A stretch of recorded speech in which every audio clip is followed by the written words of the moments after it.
Welcome back, everyone, to For the Love of Gaming Charity Marathon, Raising Money for Haven House. We just saw an insane Doom run, and up next we now have Octopath Traveler being run by Anime Fan. And you know what? I'm super excited for this, so let's get to it. Alright, do you want to count me down? 3, 2, 1? Or should I just start? Okay, I guess I'll just get started then. 3, 2... Anime, are you there? Yes, can you hear me? Can you hear me?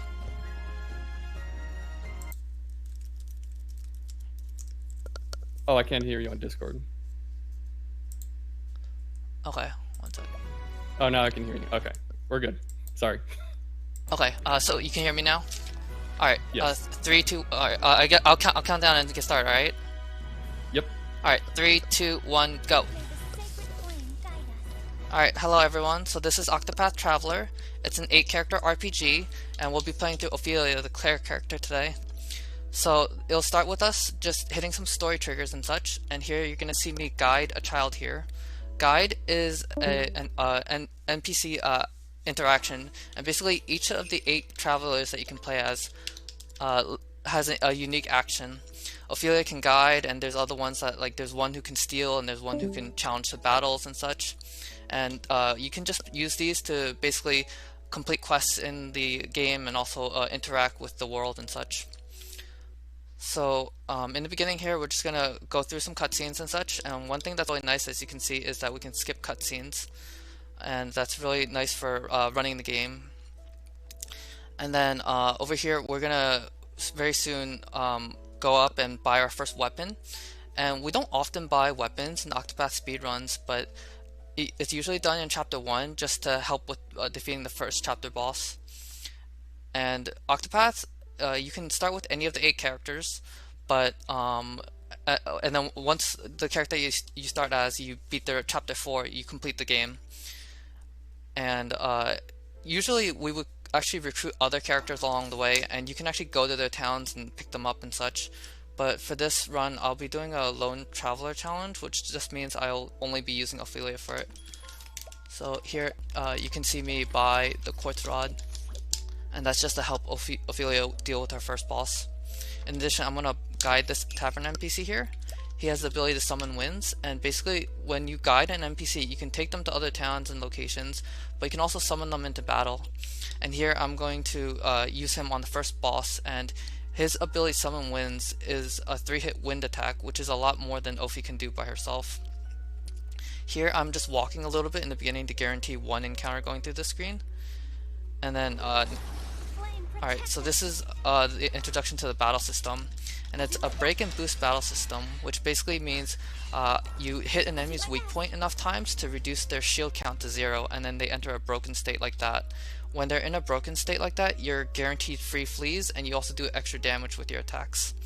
In addition, you saw in the top right corner that there were like the little dots and such. So the dots are boost points, and basically you can use boost points to power up your attacks and such, or to do multi-hits in order to break an enemy sooner, get their shields to 0, and do extra damage. So in the beginning, we're just going to be breaking the enemies and fleeing. We do technically need a bit of EXP and job points in this route, but these early game enemies are really weak, so I'm just going to skip them and hopefully take some better encounters later down the line. Okay, and here I reach another cutscene, which is good because cutscenes restart the encounter rate. And this is, we're going to be coming up onto our first boss, Guardian of the First Flame. The strategy for this first boss is pretty simple. We just summon, hope our NPC does summon winds to do 3 hits of wind, and then with Ophilia we will do 2 max boosted holy lights hopefully. Alright, so this is the attack I was talking about, summon winds, which is 3 hits of wind attack, and that means that next turn I can break.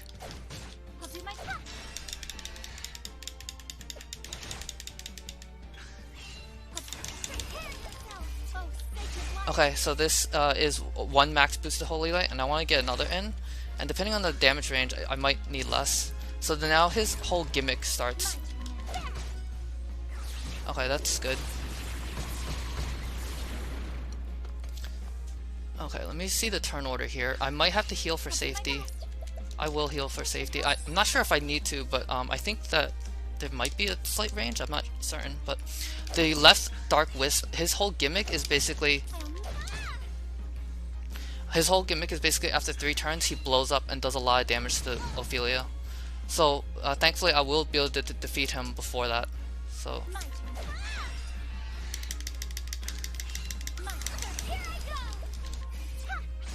wait, did I?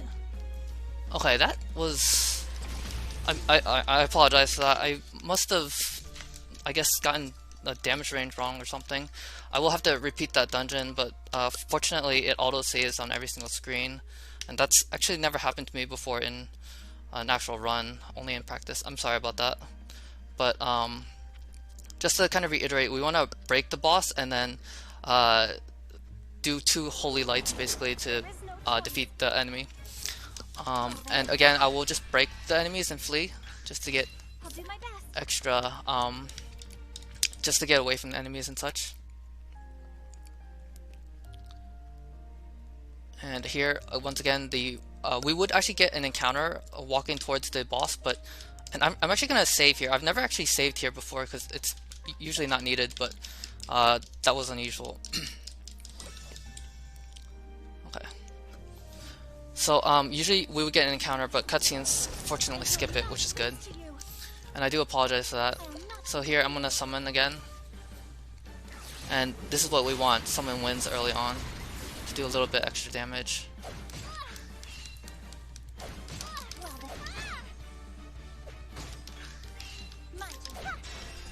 Okay. And this was pretty nice to get a little extra damage on the boss.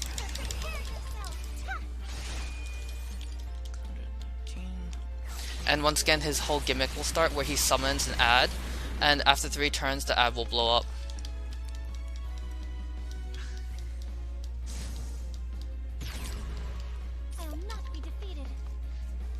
In theory, the fastest fight would actually defeat him before he summons the ad, but that really depends on turn order and such, so it might not always be possible.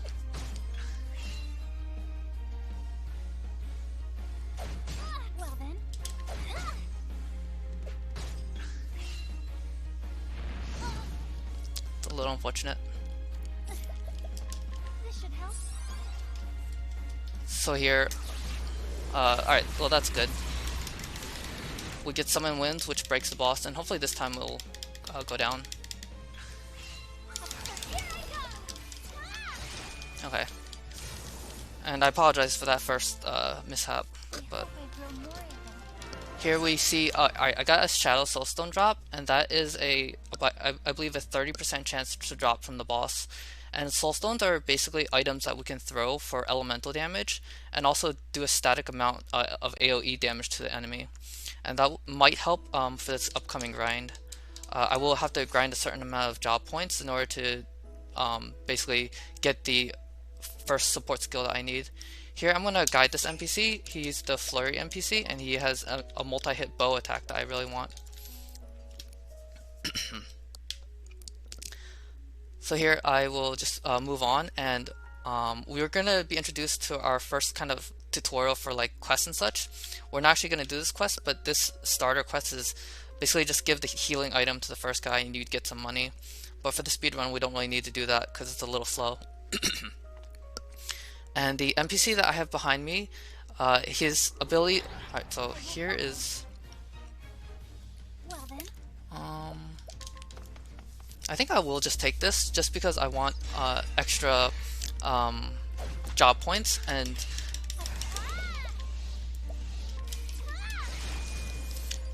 basically the job points will allow me to get an NPC, get a support skill called Evasive Maneuvers from the Scholar job.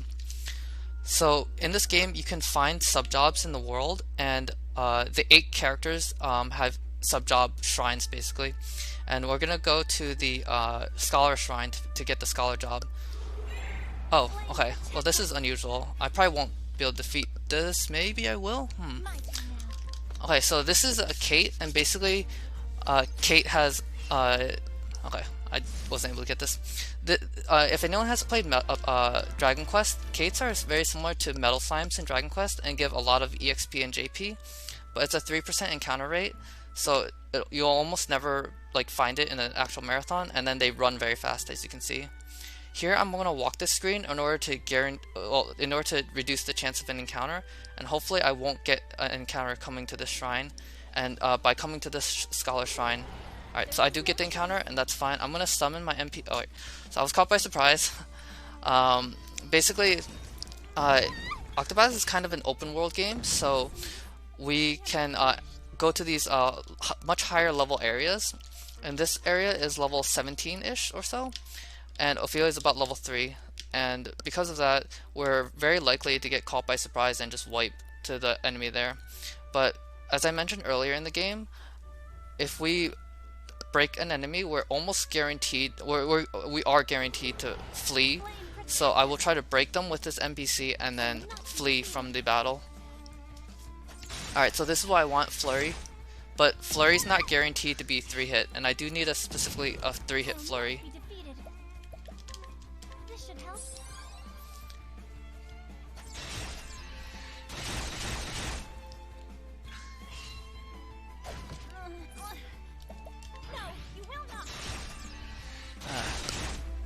This is a little unfortunate. Basically, I need to break both of them at the same time.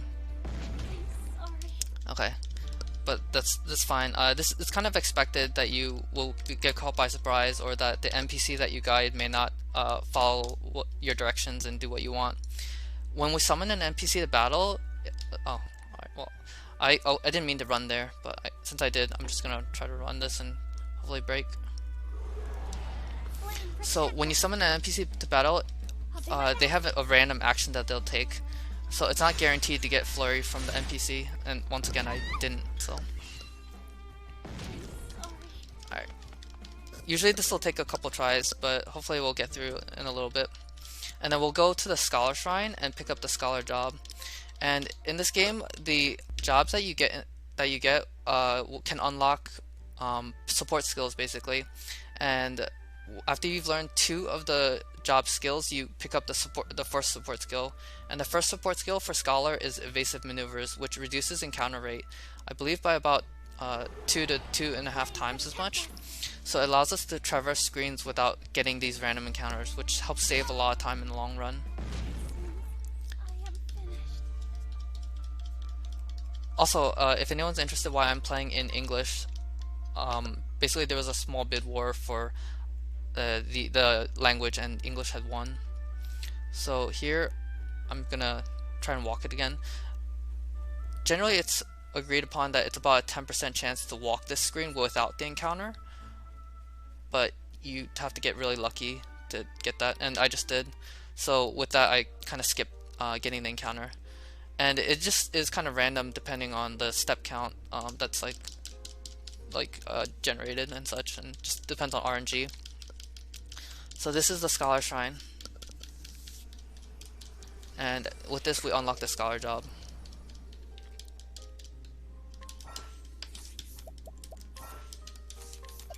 I will actually just move to Scholar right now. You don't actually need to until a little bit later, but I will need to grind a little bit in order to unlock the first 2 skills. So here I'm gonna go and tag Ophilia's tag this town nearby. And Octopath has a fast travel system, which basically means that you can fast travel back to any towns that you've been to.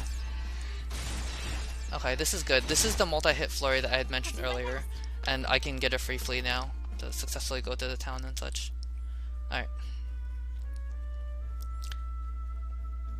And I'm going to leave right away because I can fast travel back here anytime. And I'm going to go up here and grab a Soulstone M. I mentioned earlier that Soulstones are used to do AoE damage. The one I got as a drop from the boss is a Soulstone S, and this is an M, which does just more damage, significantly more damage. I'm going to use this Soulstone not for a boss or a mandatory battle, but to actually just grind job points and hopefully get the 130 job points I need to learn evasive maneuvers so that we can progress with this speedrun. Okay. So I will actually just take this.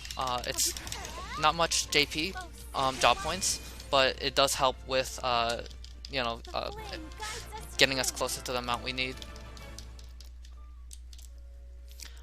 I also do want to, if possible, to unlock 30 JP so I could get Lightning Blast, which is a Scholar skill which can help the grind a little bit. Okay, so here he has 2 shields. I'm gonna toss the Soul Stone that I picked up earlier, specifically the Shadow one, to defeat him, because I don't have any more boost points. Alright, here I got 30 job points, which means I can learn my first skill.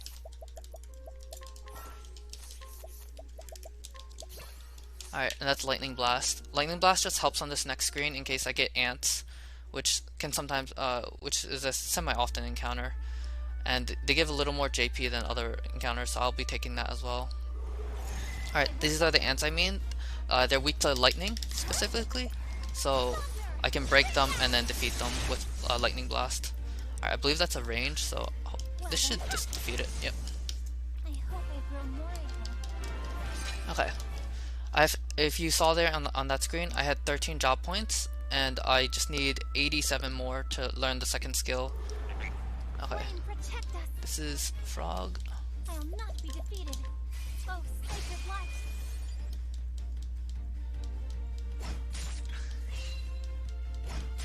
I'll do my best. So the animation-wise, magic attacks are slower animation-wise than just normal attacks, but sometimes you'll need to do that in order to break an enemy if you don't have the weapon type or the shield element type that they're weak to. So I'm actually just gonna... It's unlikely that healing here will actually help because this is a level 15 area, so if I get caught by surprise I'll just wipe, but we'll see how that works out. So the weapon... Would now be an okay time to give out donation? Oh yeah, sure, that's fine. We'll just be grinding a little bit of JP here. Alright, so as a reminder, this is a charity marathon event for Haven House, a children's hospice. Haven's House isn't just about end-of-life care. The hospice is often a happy and fun place where young people can live to their life of their fullest. Haven House is where families feel safe, at home, and where they can spend quality time together, enabling parents to be parents and not just caregivers. Care delivery can take place in a variety of settings, including at home and in the hospice.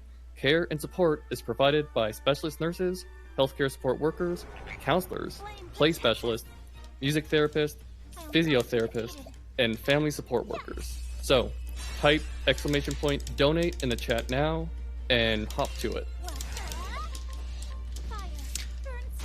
So, earlier in the Whistlewood, the forest I was in, I threw the Soul Stone and that you saw that did 1100 and then 1430 to the enemy that was weak to it. And I'm just going to grind a little bit more here. I'm pretty close to getting evasive maneuvers, but I just need a little bit more encounter wise. And then after I get 100, you're going to see me pick up a you're gonna see me put on evasive maneuvers and then traverse to the next town. And Briar, if you want, you could read another donation or so. We're just gonna grind one more encounter and then move on to the next town. Unfortunately, we don't have a new donation just yet. Okay. But as a reminder, again, this is a donation marathon, and you know what? Just to give you guys a little preview of some cool runs coming up later on today, we have Delta Ruin right after this. Later on, Resident Evil 7, Not a Hero. And, you know, late into the evening, we'll be having some fun with Dog Island and the Simpsons game. So, Marathon is nowhere near done just yet, guys, and there's tons of time to donate whenever you get the chance. Alright, so I have put on evasive maneuvers, which reduces encounter rate, as I mentioned. And now you can see me just traverse the whole screen without encounters. And our next stop is Stoneguard, and Stoneguard is the location of a quest we want to do later down the line, and also its situation, it's placed very nicely to move to other locations and such that are nearby that we have to reach. Okay, so it's not, some of these screens are a little big, so your relatively likely to get encounters on some of the screens, but I'm just going to try to flee from them if I get any. Sometimes it's worth breaking a group of enemies or an enemy to get a guaranteed flee, but when you're solo, when you're just one character, it isn't as much time loss as if you're in a party. If you're in a party and you fail to flee, you'll see all the members after you trip and fall, and that loses a little bit of time. So over here, I'm gonna grab a Soulstone M and then reset the screen. I don't usually grab this, but for marathon safety, I wanted to try to take a more conservative approach. And by reset the screen, I just mean I exit the screen and I come back up. As you might have guessed, entering a screen and exiting will reset the encounter rate, which means that we can get free passes through some zones a little easier. If I just ran straight from entering to this upcoming town that I'm approaching, I would be very likely to get an encounter, and this area, the encounter would likely wipe me. So because you're always going through such high level areas, how much of the game is like grinding for actual experience versus grinding for like job points to get new skills? Most of the speedruns for this game try to minimize the amount of grinding and just do the very minimum. Usually at the very beginning of the game, you'll want to grind to get evasive maneuvers to reduce the encounter rate, and then afterwards you want to usually take like some encounters along the way. Usually take some encounters along the way to get the extra job points you need to learn some, a few scant skills that you need. Usually a merchant skill called hired help that we'll get to later, but sometimes you'll need other ones like armor corrosive and such, depending on your characters and other things. So after exiting Stoneguard, I come to this sandy area, and I'm going to tag the next town, which is Wellspring.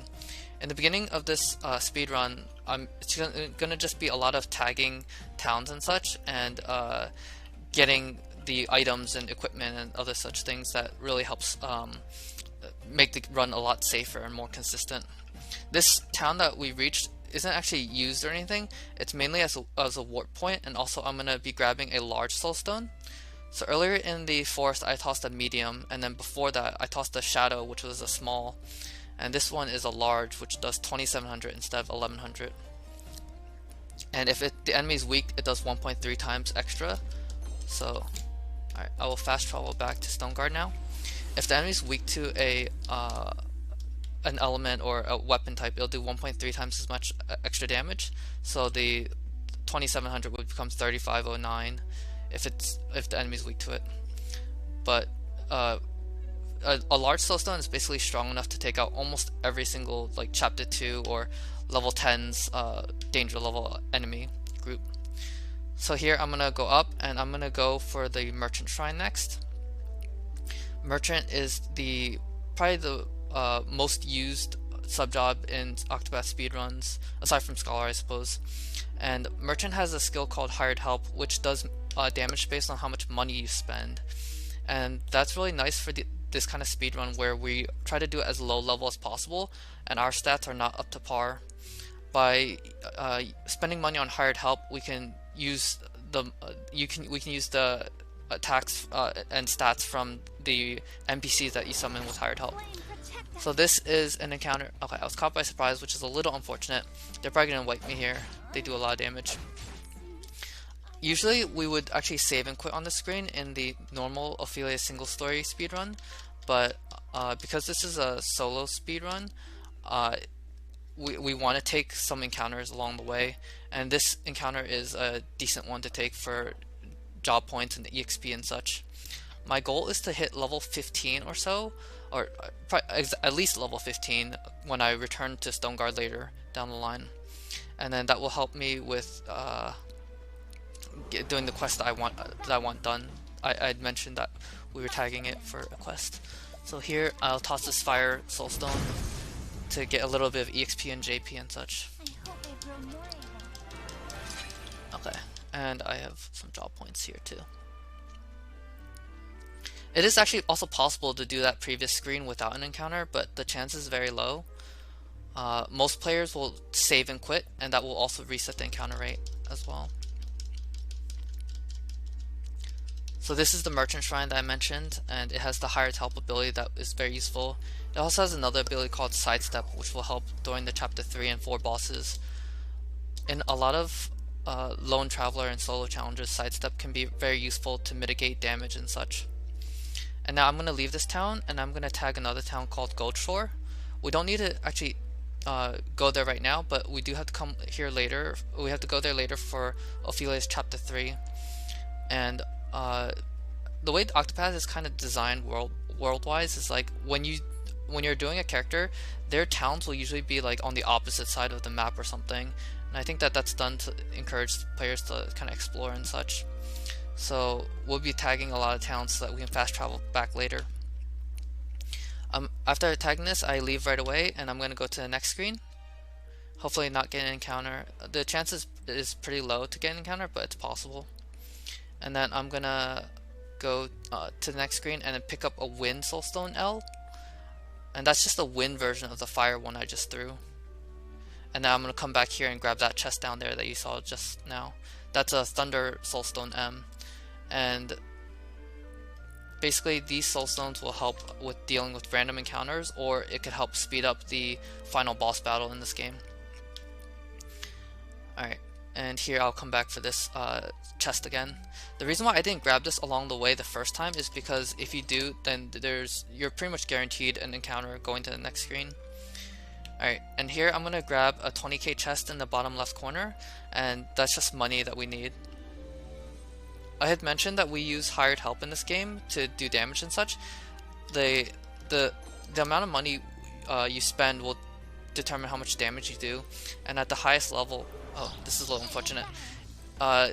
These are birds, and you sometimes will get this on the screen. I was trying to reach the save point to save and quit, and since it's a level 40-ish area, they're pretty much guaranteed to one-shot you, and you're unlikely to get a flea. But that's fine. We have autosaves on every single screen, which is convenient and nice. So I'm gonna run through again, pick up the 20k, and then do a save and quit, and that will reload the encounter rate and such. You can see me kind of edging there. I'm trying to avoid encounters as much as possible, and I'll save and quit here to reset the encounters. So is there like you were mentioning this earlier about walking? Does that decrease the likelihood of encounters, like versus running, or is there a much better way to manipulate it? Yeah, without evasive maneuvers, walking would decrease the encounter rate, but after you get evasive maneuvers, it's basically makes no difference whether you walk or run, so it's better to just run all the way. And that's why earlier in the game you saw me walk on some screens, but now that I have evasive maneuvers, I'm just gonna be running everywhere. And here I will leave this city again, and I'm going to go to an optional dungeon. It's a level 50 dungeon, and one of the more dangerous or like higher level optional dungeons in this game. The highest danger level is a level 58 dungeon, which we will actually be visiting later in the game. Here I'm going to go to the top left corner and pick up a pomegranate L. I don't usually get this in runs, but I'm getting this for marathon safety. And I'm going to actually exit and re-enter. That pomegranate L gives 4 boost points, and as I mentioned, we use boost points to spend. On attacks to power them up, and that will actually be useful later down the line. All right, I'm going to pick up another soulstone here, and pick up a 30k chest. There's a very, very small chance of an encounter here, but it's extremely unlikely. And I'll go back to the town I was just in. Basically in the back of this town, this is Grandport, the merchant city. So in the very back of it, there's some chests with a good chunk of money, and we'll be using that to fund more of our hired help veterans that we pay. There's multiple tiers of hired help, and the cheapest is 150, but then the most expensive is 30k, and we will be spending a lot of those 30k veterans for the speedrun. And that's the main way we'll be doing damage in this game. So after I get these 2 chests in the back, I'm gonna warp to Wellspring, which is the town I tagged earlier in the sandy area, and I will be exiting and going down toward Marcelum. Marcelum has a couple of chests that are useful, and also the armor we'll be using for the entire game. In addition, here I'm gonna pick up a soulstone, and then I'm gonna warp back to Wellspring. This is pretty slow, and usually I would just run through and grab it and hope for no encounter or an encounter that I could beat, but it's not guaranteed, so I do want to just do that safety for this marathon. And we'll also be coming up to a glitch very soon in an optional dungeon that we'll enter as well. So in the screen after this is a dungeon called the Marcelum Catacombs, and then in the center of it there is an optional boss, and the optional boss guards a weapon chest that I want to grab for money in this route. And usually you'd have to defeat the boss in order to get the weapon, but there's a glitch in this game called the home buffer glitch on Nintendo Switch, or just the buffer glitch on PC, and that's how I'm going to get the weapon. So this is the optional dungeon I mentioned. I'm going to pick up a revitalizing gem, which full heals HP, SP, and full BP here, and that is going to be useful for chapter 3. In addition, I'm going to go to the boss boss checkpoint here and select no to battle him, and now I'm going to do the buffer glitch. So basically I was holding the top of my game because I'm playing on PC, and then when you hold the top of the window for Octopath, you can walk a little bit in game if you move the controller. So I held the top and then I moved upward to walk past the boss checkpoint. And you can do that glitch on Nintendo Switch by pressing the home button at the right time, and similarly on Xbox as well, which I believe requires pressing the power button in a certain way. Alright, there's a small chance of encounter here, which is also pretty unlikely, which is good that I didn't get it, and now I have that weapon, which I will sell for money down the line. We can actually equip it, but Ophilia is really weak, and we will basically not be using her own attacks for the rest of the game. We'll be using soul stones and also the hired help veterans that I mentioned. These are the 3 chests that I talked about that I want, and I will go up to Flame's Grace, which is her starting town, and now I'm going to be moving northward. So those 3 chests. So if we have 1 second. Yeah, sure. Oh, you got a second? Okay. Yeah. We just got a 14 pound and 92 pence donation from C. McClellan. No message, but we appreciate you and we see you. Thank you very much. Thank you. McClellan is someone who I've talked to, and he's watched some of these runs. Thank you for the donation. What an awesome homie. Yeah. So over there you saw me switch to merchant and learn hired help. This is just so if I get a random encounter, I will be able to defeat it with hired help bandits. It's not technically needed, and you would just flee, but it's just in case I want to use it or something. Usually you would just flee and hope to get free fleas and such. So here we're moving through more of the towns and such, and I suppose mention how I'm actually passing past the points where there's other traveler towns and such. Usually in this game you would stop by the other towns, recruit the other 7 or a couple of other characters to do the run and such, but for this run we don't need anyone since it's the Lone Traveler challenge. And this is a slightly more dangerous area, level 21 Victor's Hollow trail, and I'm going to pick up Hunter, the shrine over here, and this is another subject that we use in this speedrun. Technically it's optional because the skill that I want from Hunter is actually a multi-hit bow attack, which is identical to the NPC that I'm guiding, but by having the sub job it's more consistent and I don't have to rely on the RNG of the person behind me. If you remember earlier in the speedrun, he used flurry a couple times but only did 2-hit flurries, or sometimes he would just do a bow attack, and I like the consistency that Hunter provides where you can guarantee a 3-hit bow attack with Arrow Storm. And after I leave this town, I'm going to go to Victor's Hollow, which is another town that Ophi usually doesn't need in her speedrun, but I want to come back here later to recruit an NPC with the guide action, and now I'll summon him to battle in chapters 3 and 4 against the boss. But I don't need him right now because in chapters 2 and 3 I have to release my NPC, so there's no point to getting him. I'm gonna reset the encounter rate here and then go back down. And I'm gonna actually double check my level. Yeah. So I'm gonna take an encounter in the next screen. Technically I can force an encounter in this screen, but I don't like it very much because the amount of EXP and JP, job points, is not very much, so I want a little bit more than that, and the next screen is a little better in terms of random encounters and such. Sometimes on some of the Octopath screens you're guaranteed a certain encounter as your first encounter, and the previous screen has one with 2 enemies, which isn't as much as this screen, which often has 3 enemies. So I'm gonna force an encounter here. Okay, and with a Thunder Soulstone I'll be able to defeat him. Okay.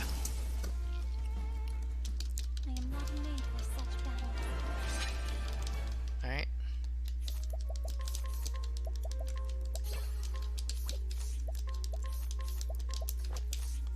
Actually, so I took off evasive maneuvers here to increase my encounter rate, and I'm going to take another encounter going into this optional dungeon here. And this upcoming encounter is going to be called Reptalios. It's 2 lizards who I can break with hired help bandits, and then a Soulstone L will defeat them for sure. I'll do my best. Take this. We just got another donation, £9 from Ginkin, saying, "Good run, I'm proud of you." Thank you. Okay, here I'm going to...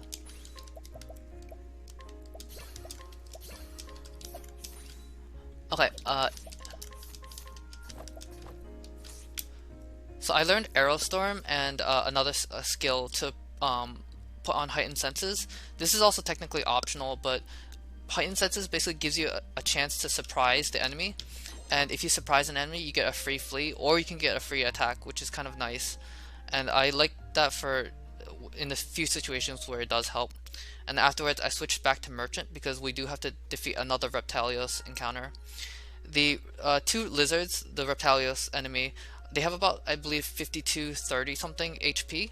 So by breaking them with hired help bandits, which is an AoE axe attack, and it's also very unlikely for that attack to miss, we can defeat them with a Soulstone, which will do 5400. Well then.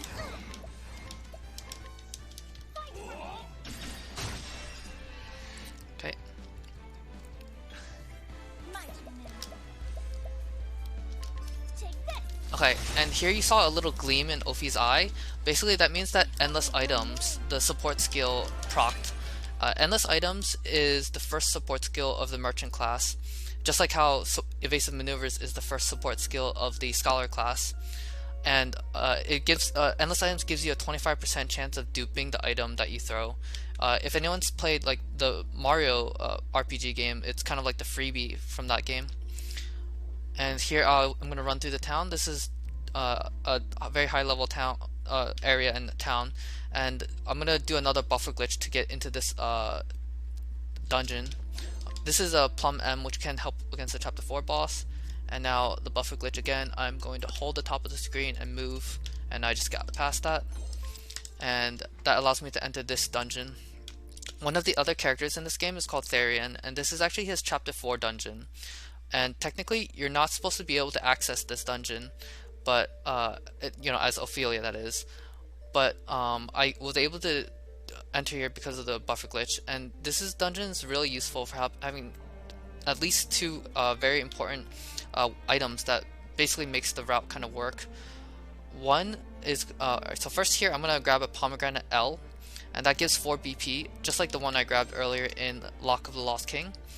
In the previous screen there is a Gleaming Amulet which gives 99% light reduction, and Ophilia's chapter 3 boss gives has a few well, it has a light attack that he constantly does, and that 99% reduction really helps. So this is the Gleaming Amulet. And in the next screen I will loot a Void Amulet, which is 99% Dark Reduction, which is helpful against Ophilia's Chapter 4 boss, who uses Dark and Wind attacks. So the screen is semi-big, so you're relatively, so it's possible to get an encounter, and I'm just going to hope for no encounter. I will also pick up a Refreshing Jam, which is basically HP SP restorative, a full restorative. Okay, my movement was not great there. Hopefully I don't get an encounter. Okay, that's a little unfortunate. Alright.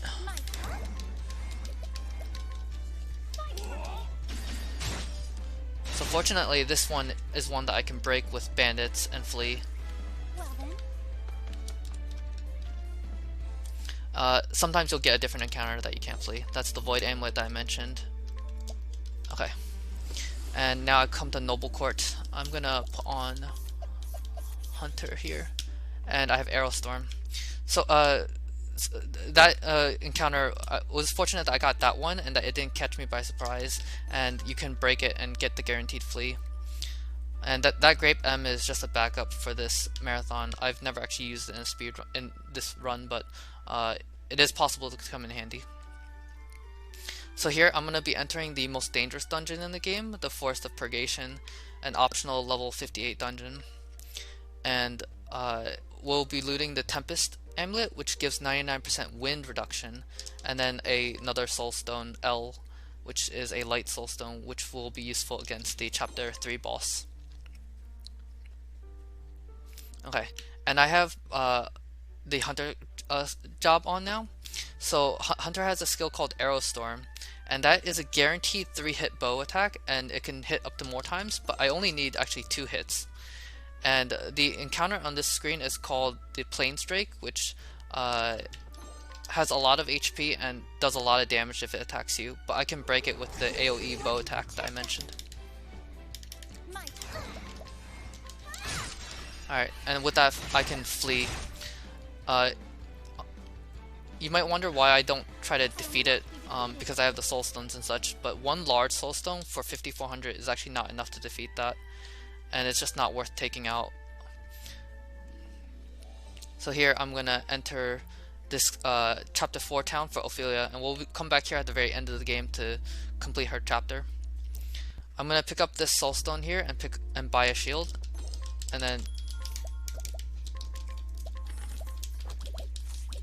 alright. And I'm gonna leave here and pick up a light soulstone L, which I don't usually get in speedruns, but I will get it for safety in this optional dungeon here. Alright, this is Shrine of the Starseer. There's basically 4 secret jobs in this game, and this is one of the secret jobs, but it's guarded by an extremely powerful enemy, so we won't be touching that battle, but we will get that soulstone and leave now and come to Stoneguard here, and I have level 15, and with that I can guide an NPC in the bottom right corner, basically someone who's like related to this historical family, I believe, and then guide him to the top screen where he can complete a quest for this historian. And I need specifically level 15 to guide him, and if I don't have level 15 you can't guide him. And I suppose mention a little bit about the guide and other path actions. Basically in this game, the rogue actions let you... One second, actually. So here, I will complete the quest by talking to him and skipping the cutscene. And I'll get the royal quest, which gives 600 HP and also some money. But basically, alright, well actually, one second again. So royal crest and gleaming, also optimize, and alright, that's just the armor that I need for our chapter 2, and we will be doing the chapter dungeons now. But basically, as I mentioned, rogue actions in this game have a percentage chance of failure, and then there is the noble actions in this game, which are gated by level. So you can always use a rogue action that the other characters have. So for example, Primrose, who's kind of the counterpart to Ophilia, has an ability called Allure, and Allure the same basic principle as Guide. Take NPCs out of towns and such and summon them to battle or take them to other locations, but that there's a chance of failure for that, whereas Ophilia has no chance of failure but has to reach a certain level threshold for the NPCs that she wants to guide. The stronger the NPC, the higher the level gate, of course. But for the purposes of the speedrun, we don't actually recruit any of the other characters, so we don't have to deal with any of the rogue actions or failure and such. Okay, so here we will be approaching Ophilia's Chapter 2 town, Saints Bridge, and I'll just get started on it very soon. This screen here has a chance of encounter, but hopefully I don't get it. Even if I do, it should relatively be safe.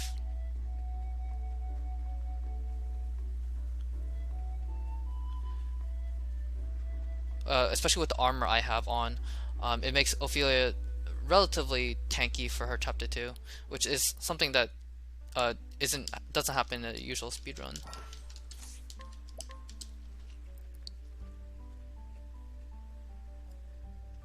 Alright, so I come here and I progress Ophilia's story a little bit. And basically, Ophilia's story has her doing a ritual across the Orstera world, which is the name of Octopath's world. I'm gonna switch back to Merchant here. Her whole story is basically going to these kinds of churches and doing the ritual, and oftentimes she'll help the townspeople, which is gonna be usually the children in the town and such. And here there's basically some little children arguing, and Ophilia goes to help them find a lost item or so. And here we will enter Derek's abode and progress the story triggers and such. This chest up here, most Ophilia runs would actually get this in single story, I believe, but because there's excess money in this route, I'm probably not going to bother, and I'll just, I guess I'll get some backup money, but it's very unlikely to ever happen that I need it. So Ophilia brings the little boy and, brings him to his senses or so, and she remembers a little bit of her memories as a child as well. But now, unfortunately, they learn that one of the other boys has gone into this dangerous woods to find the lost item, and Ophilia goes to rescue him, of course.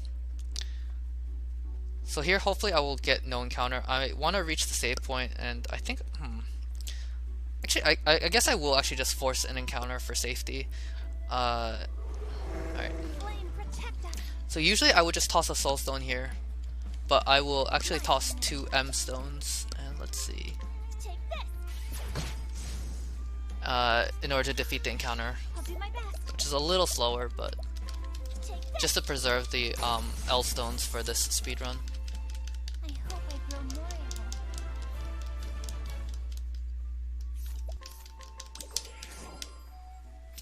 And I don't actually need this money, but I will get it for marathon safety in case something insane happens, but I've not needed that in any runs.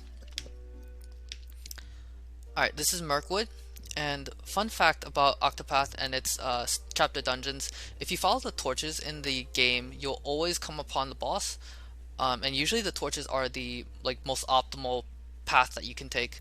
But in this Mirkwood and in the I believe Hanit, the hunter character's Chapter 2, if you're following the torches is not ideal. So here I will use a wind to guarantee defeating the enemy. Alright, level 16 is good. I want to hit at least level 16 for the bosses in Chapter 3. Otherwise, Ophilia just doesn't have enough HP to tank 2 of their hits. And this will be the first major boss, Hrodvitner. We're going to use a Pomegranate M to get 2 boost points, and then use Hired Help Veterans, which will bring him down to 1 shield. I will not be defeated. This should help. And you'll see how much damage the Hired Help does.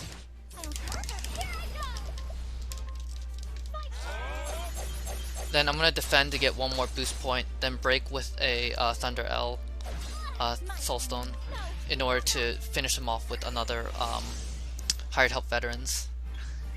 I'll do my best. Take this. And I need one that breaks and does this much damage specifically.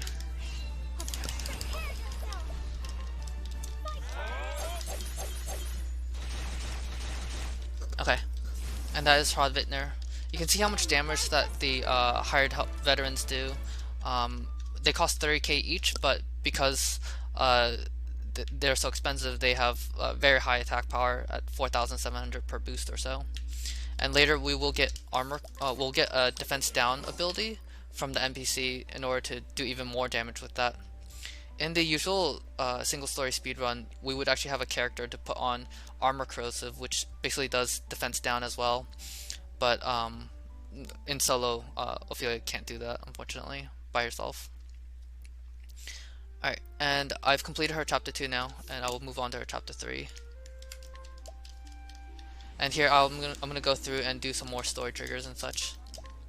I will also pick up a chest in the next screen and also another pomegranate M, and those that's money for the final boss, and also the pomegranate M will also help against the final boss. Actually, while I'm here, I'm gonna learn Reflective Veil, which helps against the final boss. I usually wait until later, but I don't want to accidentally forget somehow or something. So that's 4,500, and my money should be good for the rest of the game, but there's also lots of easy backups that I can always do and such. And similar to the previous chapter, Ophilia helps the young children in the town and such. And the reason why Ophilia is actually going on this whole journey is because her sister usually does this ritual, but Ophilia's adopted father and her and the sister's true father basically got sick, and Ophilia chose to take over to help her sister. And we'll just progress the story a little bit and bring the NPCs around and such. So here I'm actually gonna spawn after the cutscene. I'm gonna spawn very deep inside the church, and I have to go to her chapter 3 dungeon, which is far outside the town. I'm gonna warp somewhere far away and then warp back later.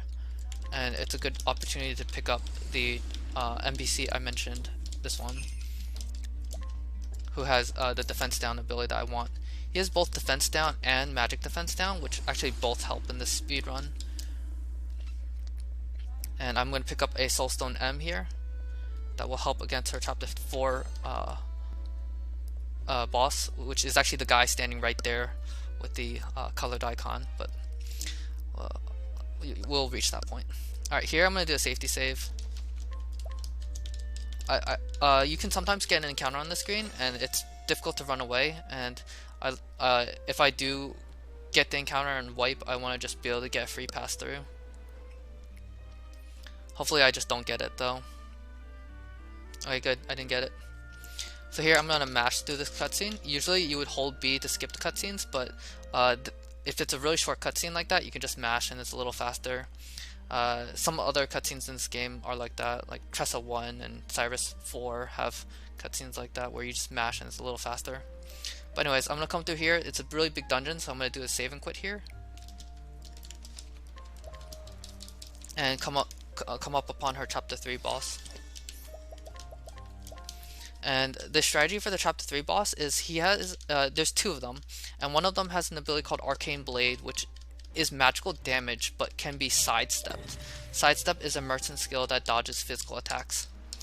And it was the skill I learned earlier to pick up the endless item support skill. I'm going to set up the sidesteps early so that I can dodge any arcane blades. Then I'll summon my NPC, get boost points with my revitalizing gem. I'm going to do a safety save here in order to... I'm at full HP, right? Okay. I'll do a safety save there in order to, in case I have to refight this, because I often do have to redo this a few times. After I load up on BP, I'll throw a lot of veterans if they have inhibit defense on, which is the defense down I mentioned. Alright, this is a sidestep. Sidestep allows me to dodge their physical attacks, or the arcane blade physical attack, that is. And now I'm going to summon my NPC and hope he does inhibit defenses. Alright, so that would have done a lot of damage if I didn't have sidestep up, which is why I put it on so early. And here I'm going to use a revitalizing gem to get full HP, SP, and BP. Getting a endless item proc is good, and this is also good, but there's a relatively high chance that I just wipe here because the turn order doesn't look great. but we'll see. I believe it'll use arcane enhancement soon. Okay. Yeah. I think that this is unfortunately going to be a wipe. But we'll see. So after we get the fence down, it does even more damage. But it depends what happens next. Okay, this is alright. Might be winnable. Let's see. Alright, so I defeat the left guy with this attack because it's just so much money and the veterans do a lot of damage. And the right guy here will seethe with rage and power up. But a light soulstone L will defeat him. Or should defeat him. I will not be defeated. Take this. Alright, that's good. I don't often get first try chapter 3 boss battle. Usually it takes a couple tries, but that was good overall. And that was the chapter 3 encounter, boss battle done. And here, I'm gonna put on the Tempest and also the Void Amulet.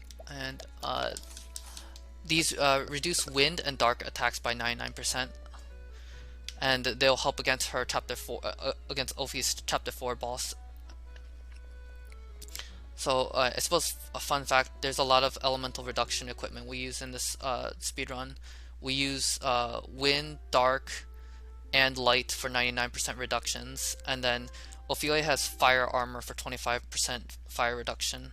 And then the chapter 3 and 4 dungeons actually have other elemental gear for ice and thunder if you wanted to pick those up, but we don't get those too.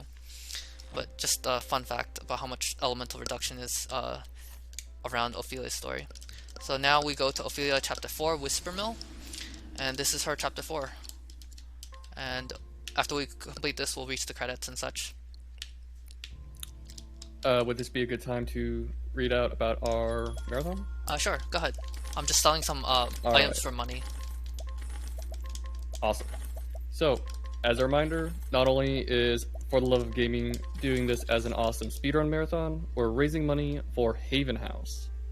Haven House offers a range of support to meet the well-being need of individuals and families. This includes social opportunities for families to come together, meet others, for example, at sibling activity days and coffee mornings. Haven House also offer a 24-hour advice line, emotional and practical support, dad's group meetups, family days, and behavioral support. Please type in !donate to support an amazing cause. Okay, so earlier you saw me just sell some items in the shop to get 90k, and each of the veterans is 30k, so that's 3 sets of hired help veterans to do a lot of damage. And then I also just progressed the story trigger, and I waited in the jail cell to be helped by one of the characters in the story. So this is Ebony Grotto, the chapter 4 dungeon for Ophilia, and there is a small chance of encounter, but hopefully I don't get it. My goal is to reach a save point and do a save and quit. And then I will enter the chapter 4 boss battle very soon as well.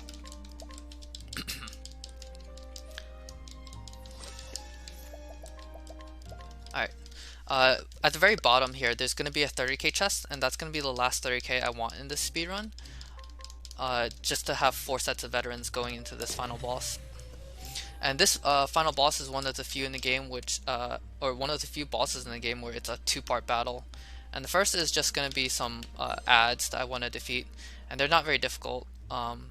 If they all use a magic attack, it can get bad, but usually it'll be okay. Then I'll enter the final boss. So these are the 3 ads I mentioned, and I'll just defend to get a boost point, and also defend reduces damage, as it might imply name-wise. Alright, so this is the attack I don't want to see, but I survive, which is good. If all 3 did that, it would be bad. Alright, and veteran soldiers will defeat them. And I'll also level up off of this so that I can enter the final boss at full HP. And level 19 should be fine. So at lower levels, if this upcoming boss does a critical hit with his base attack, it can get a little dicey, but I believe this should be fine. And you're gonna see the wind and dark accessories at work here. Oh, Sorry.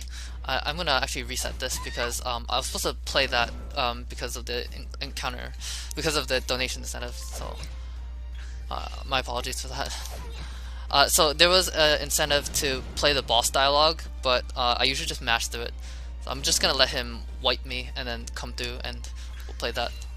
I'm sorry about that. Usually in speedruns we just kind of mash through the dialogue. So, but you can kind of see a little bit of how the damage is working out. And he's doing like 13 or just tiny bits of damage. Alright, that's fine. So he's doing very tiny bits of damage, and that's purely because of the dark and wind accessories that I have on. They do 99% reduction, so usually it would do like, you'd add like 2 zeros onto that, so the 13 would be 1300 for example, and that's a sizable amount of damage.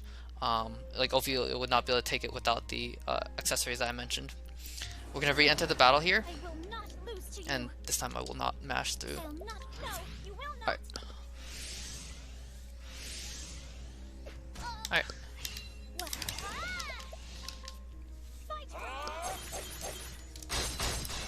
Alright.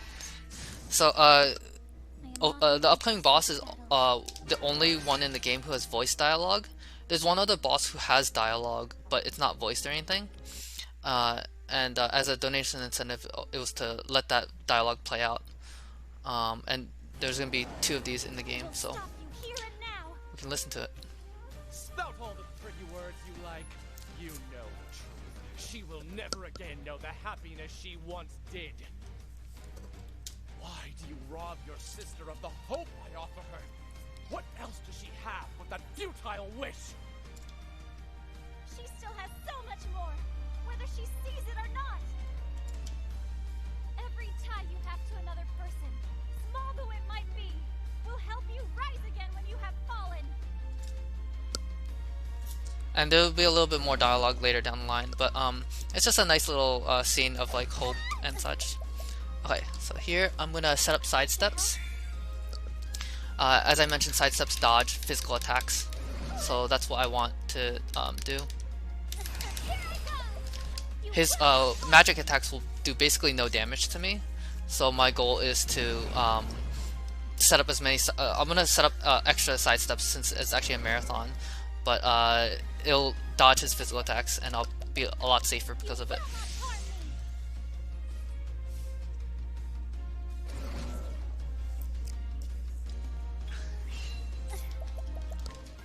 I don't often heal, but I will actually heal for this one. It can help if like he does break through somehow, but it's very unlikely to be needed. And this is extra safe, but things can go a little wrong here. Like if you summon the NPC here to get defense down, sometimes they don't cooperate, so it can be a little bad. I will not be defeated. Alright, I'm gonna. This should help.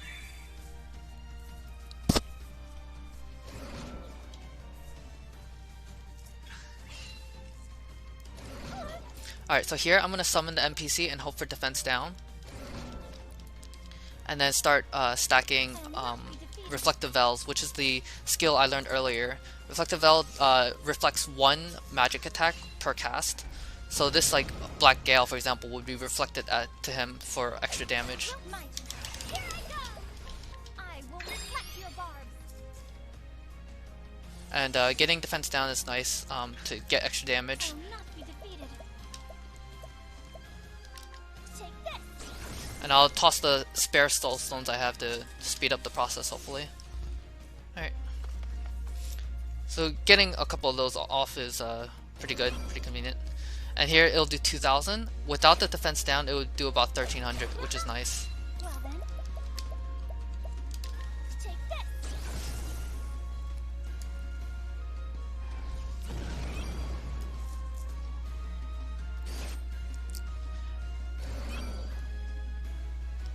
And I do have to make sure to let the dialogue play out, because he will do another dialogue when he reaches 30% damage.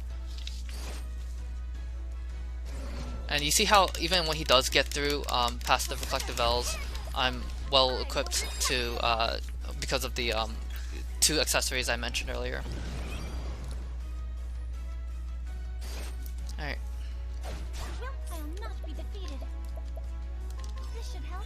Getting a endless item dupe here is nice. I will use 3 veterans here to do a little extra damage and speed up the process. I don't want to break him because if you break him and then he comes back from break, he starts summoning ads, which are very strong and actually more troublesome than this boss himself. Okay, I'm gonna let this dialogue play out. Bonds of love and friendship are but fragile things. They all break in the end. All of them. No! We will never be broken apart! I believe in Liana! Oh, you sound quite confident. I wonder how long you will cling to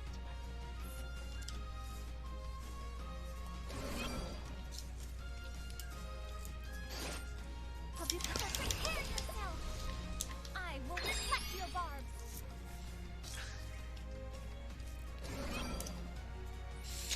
So that dialogue meant he reached 30%, Be defeated. and I will. This should help. And my goal is to reach about 58% and then burst him with hired help veterans. Okay. Here I go! You I'll set up extra side steps to be extra safe here.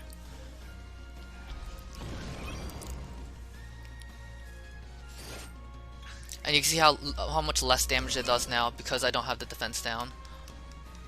Alright, I will actually resummon my NPC here. And I want more cast of that, the inhibit defense there.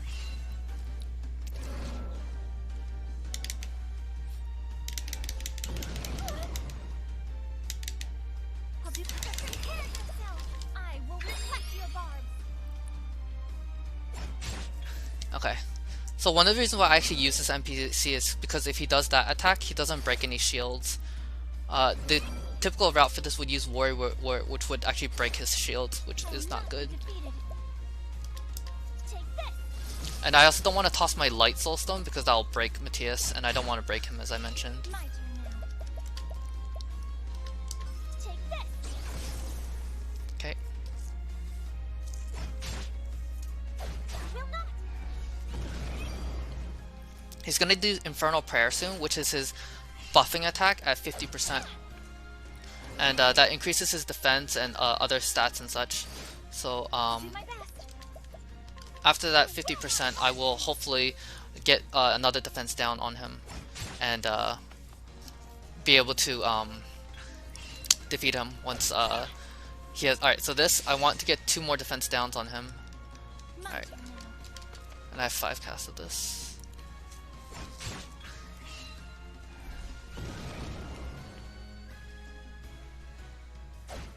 Prepare yourself! I will reflect your barbs! I will not be defeated. Okay. This should help.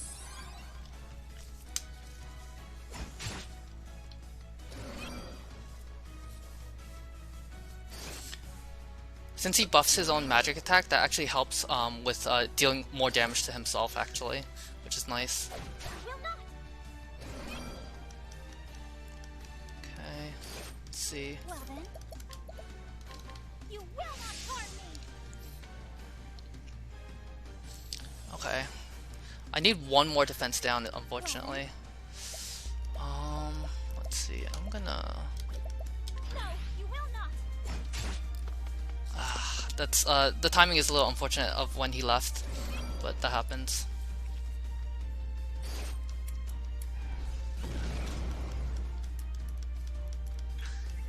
I will not be defeated.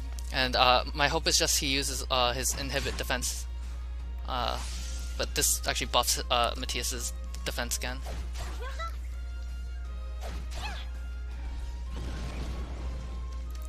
Okay, let's I will see. not be defeated.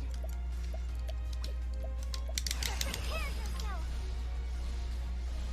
Let me think. You will not harm me!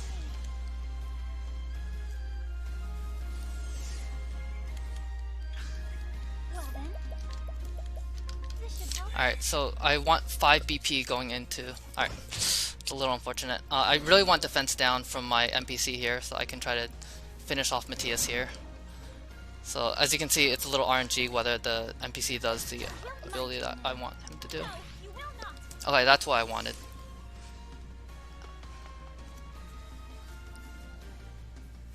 Okay, and this should finish off Matthias because he has defense down and has taken damage from the reflective bells. And even if he does come back from break, I have another soulstone that I can throw at him too. But that is the chapter 4 boss. We'll be coming up on time soon, by the way, after 2 more cutscenes. Basically, after this cutscene, the bar will fill up and then that will be time. So this bar in the bottom right corner and time. Okay. Alright, our final marathon time was 1 hour, 9 minutes, and 16 seconds. Thank you, Briar. I hope that run was enjoyable for anyone watching. Now, I will be personal and say I enjoyed this. This was an awesome run. I was actually so engaged watching that I forgot to sometimes talk, but I'm not gonna lie. The run was a bit of a bully at the very start with all those encounters. Yeah, because you're by yourself for the whole run, it's harder to recover some situations, and it can get a little nasty with the encounters and such. And there's also a lot more exploration and such as well. But I think that that was a fine run overall. Some mistakes here and there, but overall it was fine. Oh yeah, for sure. After you got through that first like 5 minutes or so and started going down like the main path, you were just cruising through it, and just mind-blowingly how fast you were going through the menus, getting all the items. Just it's insane. I loved it. Thank you. And for anyone else watching, please check out the other runs of this marathon. And I also want to thank the marathon for having me here. This is my first marathon run, so I hope that my commentary was up to par. Yeah, thank you, Anime, for being here. It was tons of fun actually watching that. We're really glad to have you here, and that the fact you are willing to participate with us. We do hope that you will submit in the future on our future events that will be happening. Briar, thank you for commentating, being host, and all that for anything that's going on here. Any final words from you guys before we transition over to the intermission while we get the next run set up? Well, for me, I'm going to be taking a little bit break, and I'll be back for RE7 Not a Hero. But don't miss out on Deltarune. That's going to be another just amazing RPG run. Yes, we're looking forward to that. All right, everyone, we're going to transition now. We'll see you.